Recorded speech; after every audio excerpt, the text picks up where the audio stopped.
সুপ্রিয় শিক্ষার্থী, আজকে আমরা দেখব চতুর্থ শ্রেণীর অধ্যায় 4-এর পৃষ্ঠা নাম্বার 54-র এই 1, 2 এবং 3 এই তিনটি ফাঁকা ঘর। দেখো, প্রথম ফাঁকা ঘরটি কী হবে?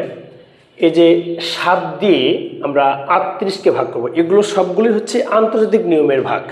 দেখো, 7 দিয়ে আমরা ভাগ করবো 38কে, তাহলে 5 7 35, বিয়োগ করলে কত হবে? 3। তাহলে এই যে আমরা এখানে ফাঁকা ঘরে 3 লিখব। 3 লিখলাম, বিয়োগ করে হবে 3, পরের সংখ্যা 6 নামাইছি, হচ্ছে 36। এখন 7 দিয়ে আমরা ভাগ করবো 36কে। দেখো তো কত হয়? 5 7 35। দেখো যে 35 লেখাই আছে, তাহলে কত হবে এখানে? 5 7 35, বিয়োগ করে কত হয়? 1। ব্যাস, ফাঁকা ঘর সবগুলো পূরণ হয়ে গেছে। পরের অঙ্ক, পরেরটাতে দেখো 8 দিয়ে কত ভাগ করব? 51কে।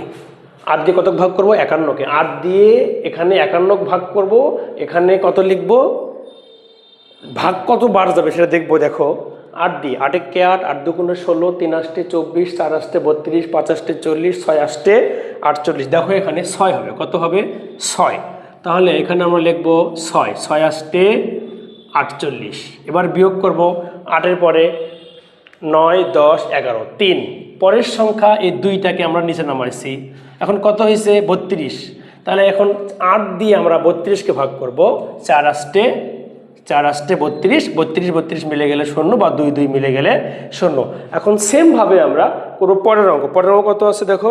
পরের অঙ্ক রয়েছে গ নাম্বার অঙ্ক, 3 নাম্বার অঙ্ক। 6 দিয়ে ভাগ করবো কতকে? 24কে। 6কে 6, 6 2 12, 3 6 18, 4 6 24। তাহলে এখানে কত লিখবো? 4। এখানে 4 6 24 লিখলাম, 24 হয়ে গেল। এখন উপর থেকে আমরা 6 নামাবো। নামানোর পরে এখন এই 6 দিয়ে কত ভাগ দেবো? 6কে। 6কে 6, এখন 6 6 মিলে গেলে 0।